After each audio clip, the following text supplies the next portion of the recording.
जय हिंद दोस्तों, स्वागत है आप सभी का आपके अपने चैनल सिलेक्शन मेंटर पे। आज एसएससी जीडी का फाइनल रिजल्ट आ चुका है, तो जिन लोगों का भी सिलेक्शन हुआ है उनको बहुत बहुत बधाई। देखिएगा, बाकी जिनका नहीं हुआ है तो वो अपना एसएससी जीडी जो जनवरी में एग्ज़ाम है पूरा तन मन धन के साथ लग जाइएगा। इलाहाबाद हाई कोर्ट का फॉर्म वगैरह जो फिल नहीं किए हैं वो लोग भी अपना फॉर्म वगैरह फिल कर दें, क्योंकि संभवतः इसका भी जनवरी से मार्च के बीच में एग्ज़ाम हो जाएगा। वीडियो री एग्ज़ाम वाले जितने लोग भी हैं वो अपनी कमर कस लीजिएगा, इनका भी एग्ज़ाम बहुत जल्द होने वाला है। दूसरी चीज़, यूपी पुलिस कांस्टेबल वाले भी अपनी तैयारियां जो है बिल्कुल जारी रखें। देखिएगा, जितने लोग भी वीडियो देख रहे हैं एक बार आप लोग वीडियो को शेयर कर दीजिएगा और वीडियो को लाइक कर दीजिएगा। सबसे पहले तो आप लोग वीडियो शेयर कर दीजिएगा आपके जितने भी ग्रुप्स हैं, फिर हम लोग क्लास जो है, अगर आप लोग तैयार हैं तो फिर हम लोग शुरू करते हैं। ठीक है, चलिए हम लोग क्लास को शुरू करते हैं। पहला प्रश्न है कि अंतर्राष्ट्रीय चैरिटी दिवस कब मनाया जाता है? 5 सितंबर, 15 सितंबर, 16 सितंबर, 17 सितंबर। तो बताइएगा कि अंतर्राष्ट्रीय चैरिटी दिवस कब मनाया जाता है। सही आंसर आप लोगों का क्या होना चाहिए, जल्दी से बताइएगा। तो देखिएगा, 5 सितंबर को हम लोग क्या मनाते हैं? शिक्षक दिवस मनाते हैं। क्या मनाते हैं? शिक्षक दिवस मनाते हैं। और किसकी याद में? तो सर्वपल्ली डॉक्टर राधाकृष्णन की स्मृति में। 15 सितंबर को क्या मनाया जाता है? अंतर्राष्ट्रीय लोकतंत्र दिवस मनाया जाता है। क्या मनाया जाता है? अंतर्राष्ट्रीय लोकतंत्र दिवस। ठीक है। 16 सितंबर को विश्व ओजोन दिवस। क्या मनाया जाता है? विश्व ओजोन दिवस मनाया जाता है। और 17 सितंबर जो है, इस दिन विश्व रोगी सुरक्षा दिवस। क्या मनाया जाता है? विश्व रोगी सुरक्षा दिवस मनाया जाता है।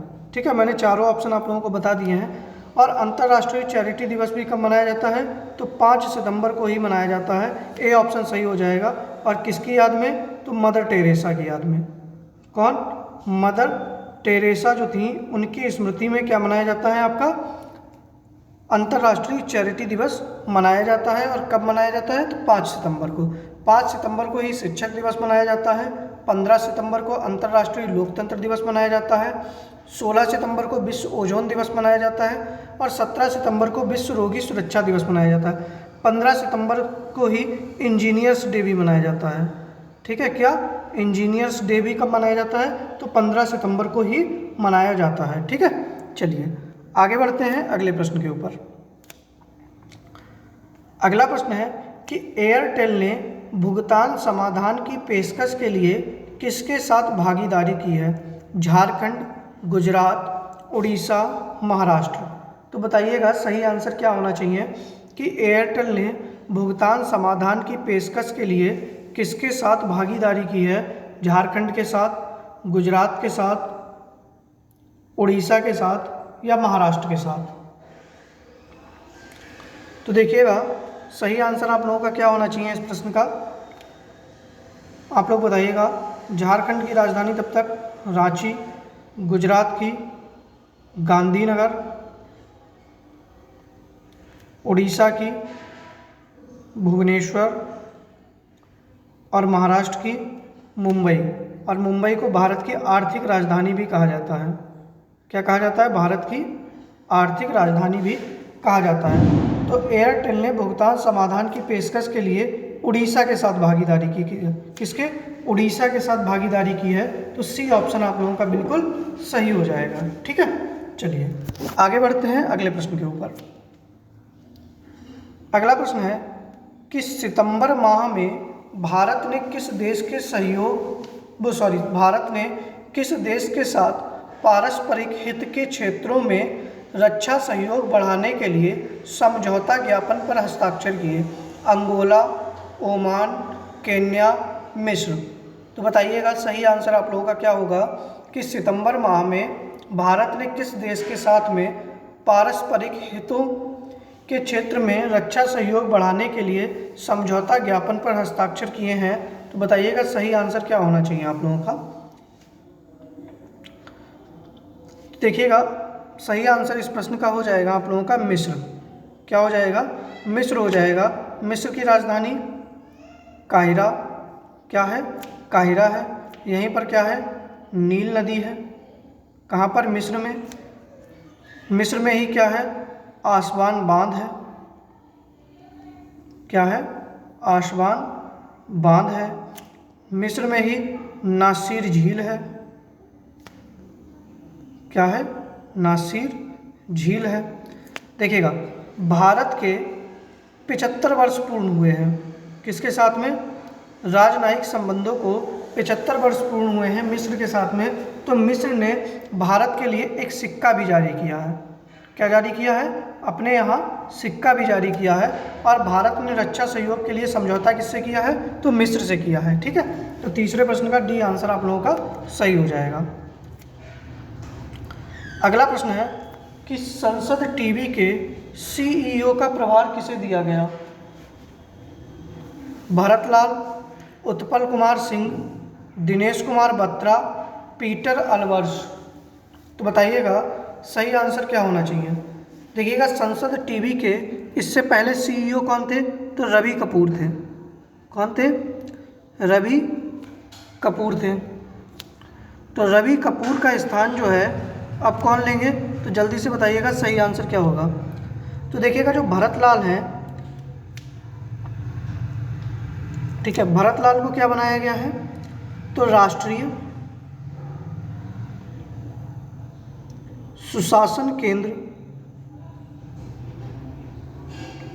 राष्ट्रीय सुशासन केंद्र का महानिदेशक बनाया गया है। ठीक है, जो उत्पल कुमार सिंह हैं इनको संसद टीवी का सीईओ का प्रभार दिया गया है और इन्होंने किसका स्थान लिया है? रवि कपूर का स्थान लिया है।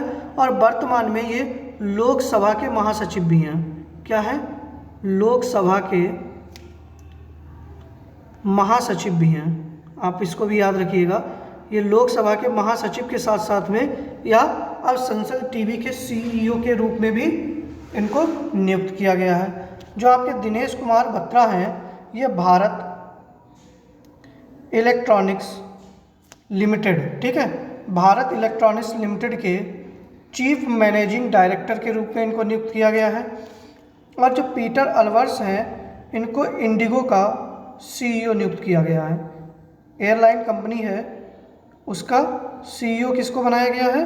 तो पीटर अलवर्स को बनाया गया है। ठीक है, तो चौथे प्रश्न का बी आंसर आप लोगों का बिल्कुल सही हो जाएगा। एक बार आप लोग चेक कर लीजिएगा, सारे स्क्रीनशॉट ले लीजिएगा, सब के सब इम्पॉर्टेंट हैं आप लोगों के लिए। ठीक है, चलिए आगे बढ़ते हैं अगले प्रश्न के ऊपर। अगला प्रश्न है कि एमी पुरस्कार 2022 किसने जीता? Barack Obama, Dwayne Johnson, Ranveer Singh, Lady Gaga. तो बताइएगा जो एमी पुरस्कार है 2022 में किसने जीता है? सही आंसर आप लोगों का क्या होना चाहिए, जल्दी से बताइएगा।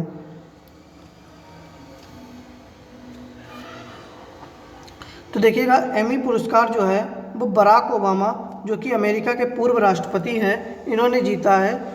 इन्होंने एक फिल्म थी उसमें इन्होंने पीछे उसके आवाज़ दी थी, इस वजह से इनको एमी पुरस्कार जो है वो प्रदान किया गया है। तो पांचवें प्रश्न का ए आंसर आप लोगों का सही हो जाएगा। ठीक है, आगे बढ़ते हैं अगले प्रश्न के ऊपर। अगला प्रश्न है कि किस बैंक ने गुजरात में बैंक ऑन व्हील्स का अनावरण किया? एसबीआई ने, मतलब स्टेट बैंक ऑफ इंडिया ने, आईसीआईसीआई बैंक ने, ठीक है, एचडीएफसी बैंक ने या एक्सिस बैंक ने। तो बताइएगा सही आंसर क्या होना चाहिए आप लोगों का। किस बैंक ने गुजरात में बैंक ऑन व्हील्स का अनावरण किया है? सही आंसर हो जाएगा आपका एचडीएफसी ने। सी ऑप्शन सही हो जाएगा। एचडीएफसी के द्वारा गुजरात में बैंक ऑन व्हील्स का शुभारंभ किया गया है। ठीक है, छठे प्रश्न का सी आंसर सही हो जाएगा। आगे बढ़ते हैं अगले प्रश्न के ऊपर। अगला प्रश्न है कि भारत पाक सीमा पर देश की पहली महिला ऊंट सवारी दस्ता किसने तैनात की? सीआरपीएफ ने, भारतीय आर्मी ने, एनडीआरएफ ने, बीएसएफ ने। तो देखिएगा भारत पाक सीमा राजस्थान और गुजरात बॉर्डर पर इसकी तैनाती होगी, राजस्थान एवं गुजरात बॉर्डर, ठीक है, इस पर इसकी तैनाती होगी और ऊंट से महिलाएं जो हैं वो तैनाती करेंगी, ठीक है। आपने पहले मूवी देखी होगी तो कई सारी मूवी में आपने ये सीन देखा होगा कि जो जवान होते हैं वो ऊंट के ऊपर बैठकर जो होते हैं वो क्या करते हैं, रक्षा करते हैं, मतलब इधर से उधर चलते रहते हैं। तो आपने ध्यान दिया होगा। तो इसकी नियुक्ति कौन करेगा? बीएसएफ। किसने तैनाती की है? बीएसएफ के द्वारा। बॉर्डर सिक्योरिटी फोर्स जो है इसके द्वारा जो है भारत पाक सीमा पर देश की पहली महिला ऊंट सवारी दस्ता की तैनाती की गई है। आगे बढ़ते हैं। अगला प्रश्न है कि रिलायंस इंडस्ट्रीज ने दुनिया का सबसे बड़ा कार्बन फाइबर प्लांट कहाँ बनाने की घोषणा की? महाराष्ट्र, मध्य प्रदेश, उत्तर प्रदेश, गुजरात। तो देखिएगा रिलायंस इंडस्ट्रीज में जो मुकेश अंबानी जी हैं, ठीक है, उन्होंने कहा है कि देश का सबसे बड़ा, देश का क्या, दुनिया का सबसे बड़ा कार्बन फाइबर प्लांट जो है वो हजीरा में लगाएंगे। कहाँ पर? हजीरा। अब आप लोग बता दीजिएगा ये हजीरा कहाँ पर पड़ता है? तो ये हजीरा कहाँ पर है? गुजरात के अंदर। सही आंसर क्या हो जाएगा? डी ऑप्शन सही हो जाएगा कि गुजरात में जो है रिलायंस इंडस्ट्रीज दुनिया का सबसे बड़ा कार्बन फाइबर प्लांट बनाने की घोषणा की है, ठीक है। चलिए आगे बढ़ते हैं अगले प्रश्न के ऊपर। अगला प्रश्न है कि किस देश ने दुनिया में सबसे कम प्रजनन दर का अपना ही रिकॉर्ड तोड़ा?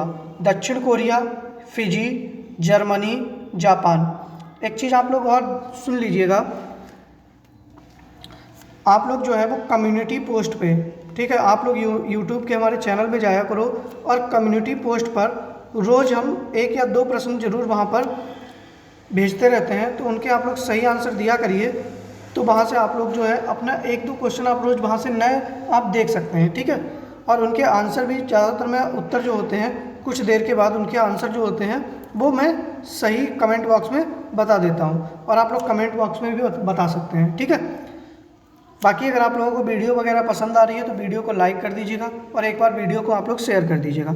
तो दुनिया में अपना किसने रिकॉर्ड तोड़ा है? दक्षिण कोरिया ने। किसके द्वारा? दक्षिण कोरिया के द्वारा दुनिया में सबसे कम प्रजनन दर का अपना ही रिकॉर्ड तोड़ दिया है, ठीक है। चलिए आगे बढ़ते हैं अगले प्रश्न के ऊपर। अगला प्रश्न है कि ड्रीम सेट गो का ब्रांड एम्बेसडर किसे नियुक्त किया गया है? जसप्रीत बुमराह, सुनील छेत्री, ऋषभ पंत, सौरभ गांगुली। तो बताइएगा ड्रीम सेट गो का ब्रांड एम्बेसडर किसे बनाया गया है? सही आंसर क्या होगा 10वें प्रश्न का? जल्दी से बताइएगा।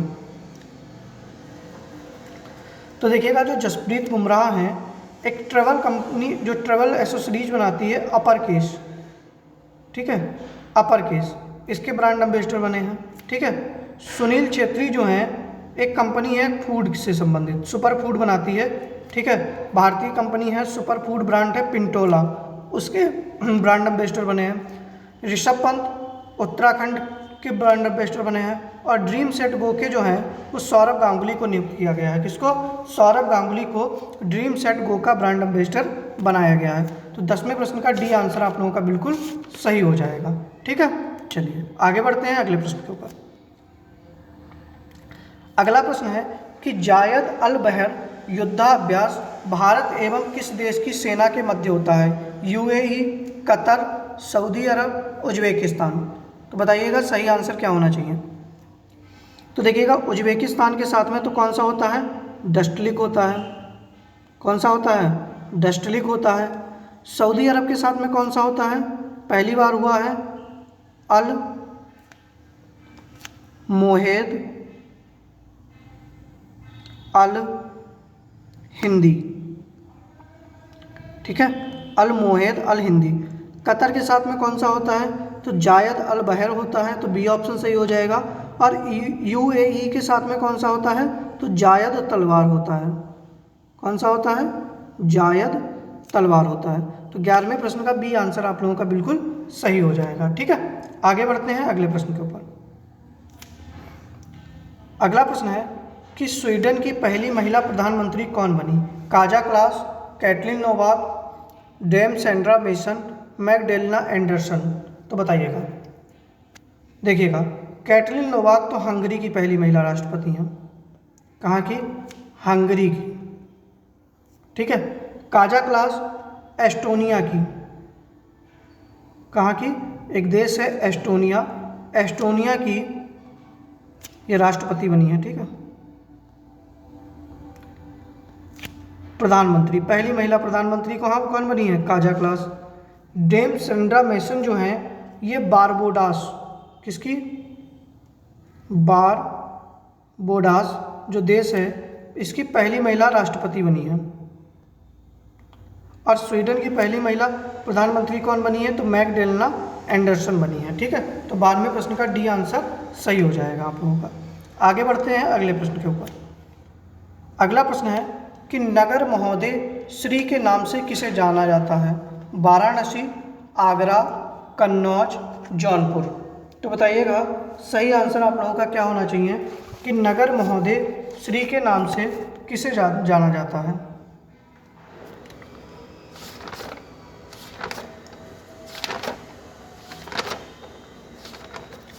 तो देखिएगा, वाराणसी दुनिया का सबसे पुराना शहर। आपसे कहा जाए कि दुनिया का सबसे पुराना जीवंत शहर कौन सा है? तो वाराणसी। आगरा, आगरा की स्थापना किसने की? सिकंदर लोदी ने। किसने की? सिकंदर लोदी ने। ठीक है। और जो कन्नौज है, कन्नौज को क्या कहा जाता है? नगर महोदय श्री कहा जाता था। ठीक है। तो सी ऑप्शन सही हो जाएगा। और जौनपुर की स्थापना किसने की? फिरोज शाह तुगलक ने। क्या कहा जाता था इसको? जौनपुर को कहा जाता था भारत का सिराज। क्या कहा जाता था? भारत का सिराज। ठीक है। चलिए, तो सी ऑप्शन सही हो जाएगा। आगे बढ़ते हैं अगले प्रश्न के ऊपर कि राष्ट्रपति संविधान के किस अनुच्छेद के तहत शपथ ग्रहण करता है? बताइएगा सही आंसर आप लोगों का क्या होना चाहिए। अनुच्छेद 72, अनुच्छेद 60, अनुच्छेद 61, अनुच्छेद 58। तो बताइएगा सही आंसर क्या हो जाएगा। देखिएगा, अनुच्छेद 72 के तहत क्या होता है? राष्ट्रपति की क्षमादान की शक्ति। क्या होता है? क्षमादान की शक्ति। ठीक है। और अनुच्छेद 60 जो है इसमें क्या है? राष्ट्रपति अनुच्छेद 60 के तहत क्या करता है? शपथ ग्रहण करता है। अनुच्छेद 61 के तहत क्या होता है? उसके ऊपर महाभियोग प्रक्रिया लगती है। क्या लगता है? महाभियोग। और अनुच्छेद 58 में क्या है? उसकी योग्यताएं हैं। क्या है? योग्यता है। ठीक है। तो 14वें प्रश्न का बी आंसर आप लोगों का सही हो जाएगा। आगे बढ़ते हैं अगले प्रश्न के ऊपर। अगला प्रश्न है कि जलियांवाला बाग हत्याकांड के समय भारत का वायसराय कौन था? कर्जन, चैम्सफोर्ड, इरविन, हार्डिंग द्वितीय। तो बताइएगा सही आंसर क्या हो जाएगा। जो जलियांवाला बाग हत्याकांड हुआ था उसके समय भारत का वायसराय कौन था? देखिएगा, कर्जन के समय में क्या हुआ था? बंगाल विभाजन। क्या हुआ था? बंगाल विभाजन हुआ था। चैम्सफोर्ड के समय क्या हुआ था? जलियांवाला बाग हत्याकांड हुआ था। और जलियांवाला बाग हत्याकांड की डेट क्या है? तो 13 अप्रैल 1919। क्या है? 13 अप्रैल 1919। जो इरविन था, इरविन के समय में क्या हुआ था? तो लॉर्ड इरविन जो था इसके समय में दिल्ली में गोलमेज सम्मेलन हुआ था। क्या हुआ था? गोलमेज, पहला और दूसरा सम्मेलन जो था वो इरविन के समय में हुआ था।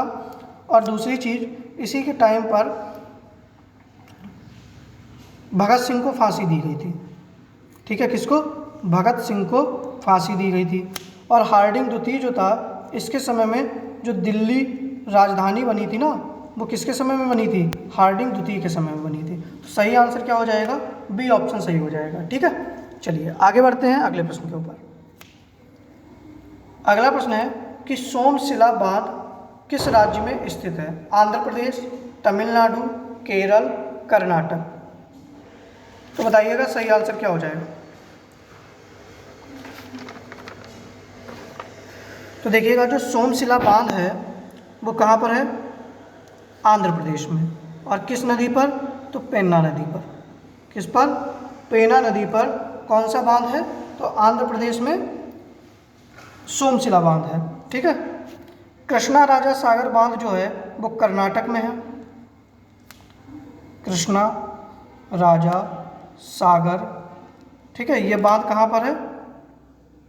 तो कर्नाटक में है। और किस नदी पर है? तो कावेरी नदी पर। ठीक है, किस नदी पर है? कावेरी नदी के ऊपर है। आप लोग इसको भी याद रखिएगा। ठीक है, चलिए आगे बढ़ते हैं अगले प्रश्न के ऊपर। अलकनंदा नदी एवं धौली गंगा नदी कहाँ मिलती हैं? विष्णुप्रयाग, रुद्रप्रयाग, कर्णप्रयाग, देवप्रयाग। तो देखिएगा देवप्रयाग में कौन कौन सी नदी मिलती है? तो अलकनंदा और भागीरथी। कौन सी मिलती है? अलकनंदा प्लस भागीरथी मिलती है। और यहीं से इसका नाम बदलकर क्या हो जाता है? गंगा हो जाता है। क्या नाम बदलकर हो जाता है? गंगा हो जाता है। कर्णप्रयाग में कौन कौन सी नदी मिलती है? अलकनंदा और पिंडार नदी। कौन सी? पिंडार नदी। ये दोनों जहाँ पर मिलती हैं उसको क्या बनाते हैं? कर्णप्रयाग। और अलकनंदा प्लस मंदाकिनी, ठीक है, जहाँ पर मिलती हैं तो उसको क्या कहते हैं? हम रुद्रप्रयाग कहते हैं। और अलकनंदा और धौली गंगा जहाँ मिलती हैं उसको क्या कहते हैं? विष्णुप्रयाग कहते हैं। तो 70वें प्रश्न का ए आंसर आप लोगों का सही हो जाएगा। आगे बढ़ते हैं अगले प्रश्न के ऊपर। अगला प्रश्न है कि दीवान ए बंदगान नामक दास विभाग की स्थापना किसने की? बताइएगा। फिरोज शाह तुगलक, अलाउद्दीन खिलजी, बलबन, मोहम्मद बिन तुगलक। तो देखिएगा फिरोज शाह तुगलक ने दीवान ए खैरात, दीवान ए खैरात, दारुल उल सफ़ा, ठीक है, दारुल सफ़ा, इन सब की स्थापना जो है और दीवान बंदगान की स्थापना फिरोज शाह तुगलक ने की थी। सबसे पहले ब्राह्मणों पर जजिया कर भी किसने लगाया था? तो फिरोज शाह तुगलक ने लगाया था। ठीक है। अलाउद्दीन खिलजी ने दीवान ए रियासत नाम की, किसने की? दीवान ए रियासत, ठीक है। और इसने क्या किया था? सहना या मंडी और नगद वेतन, हुलिया वगैरह लिखने की प्रथा की शुरुआत किसने की थी? अलाउद्दीन खिलजी ने की थी। ठीक है। जो आपका बलबन था, बलबन ने किसकी स्थापना की? कौन से विभाग की स्थापना की थी? तो दीवान ए अर्ज, एक सैन्य विभाग था, दीवान ए अर्ज, इसकी स्थापना की थी। और मोहम्मद बिन तुगलक जो था इसने दीवान ए कोही, ठीक है, दीवान ए कोही नामक एक कृषि विभाग की स्थापना की थी। तो 18वें प्रश्न का ए आंसर सही हो जाएगा। आगे बढ़ते हैं अगले प्रश्न के ऊपर। अगला प्रश्न है कि लेटर्स फ्रॉम रसिया नामक पुस्तक के लेखक कौन हैं? अरविंद घोष, महात्मा गांधी, पंडित जवाहरलाल नेहरू, रविंद्रनाथ टैगोर। तो बताइएगा लेटर्स फ्रॉम रसिया नामक पुस्तक के लेखक कौन है? जल्दी से बताइएगा। सही आंसर आप लोगों का क्या होना चाहिए? तो देखिएगा जो अरविंद घोष जी जो थी इन्होंने किसकी रचना की थी? भवानी मंदिर। किसकी? भवानी मंदिर।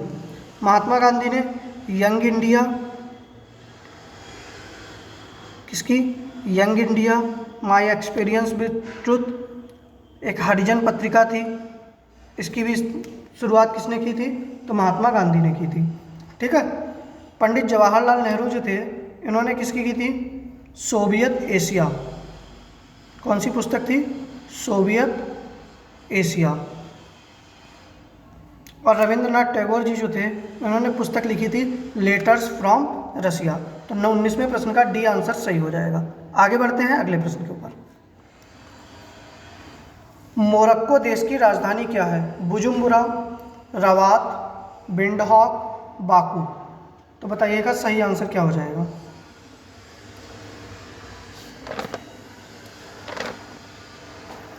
तो देखिएगा बुजुम्बुरा किस देश की राजधानी है? बुरुंडी की। रवात किसकी है? मोरक्को की। विंडहॉक किसकी है? नामीबिया की। और बाकू किसकी है? अजरबैजान की। किसकी है? अजरबैजान की। ठीक है, तो ये आप लोग देख लीजिएगा। 20वें प्रश्न का बी आंसर सही हो जाएगा। देखिएगा, ये हमारे आज के प्रश्न थे। उम्मीद कर रहे हैं कि प्रश्न आप लोगों को पसंद आए होंगे। अगर वीडियो आप लोगों को पसंद आई है तो वीडियो को लाइक करिएगा और चैनल को सब्सक्राइब करिएगा। मैं रोज़ आप लोगों को एक प्रश्न होमवर्क में देता हूं, लेकिन जो आप लोग हैं उनका आंसर नहीं करते हैं। तो भैया ये चीज़ थोड़ा गलत है। आप लोग आंसर वगैरह जो है 1-2 लोग करते हैं, वरना कोई आंसर करना पसंद ही नहीं करता। भैया ध्यान दीजिएगा, आंसर वगैरह करते रहिएगा। और दूसरा, कम्युनिटी पोस्ट में जो आंसर पढ़ते हैं वहाँ पर भी आप लोग क्वेश्चन वगैरह जो है उनको भी आप लोग देख लीजिएगा और वहाँ से भी उनके आंसर कर दीजिएगा। एक प्रश्न है आप लोगों के लिए कि राष्ट्रपति चुनाव लड़ने वाली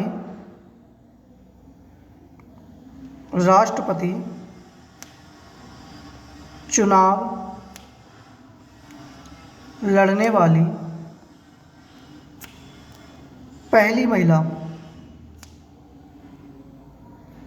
राष्ट्रपति चुनाव लड़ने वाली पहली महिला कौन थी? ठीक है, ये आप लोग इसका स्क्रीनशॉट ले लीजिएगा और इसका आंसर जो है वो आप लोग कमेंट बॉक्स में करिएगा। ठीक है, चलिए बाकी मिलते हैं आप लोगों से कल शाम को 6 बजे। बाकी आप लोग वीडियो को लाइक कर दीजिएगा, चैनल को शेयर और सब्सक्राइब कर दीजिएगा। धन्यवाद।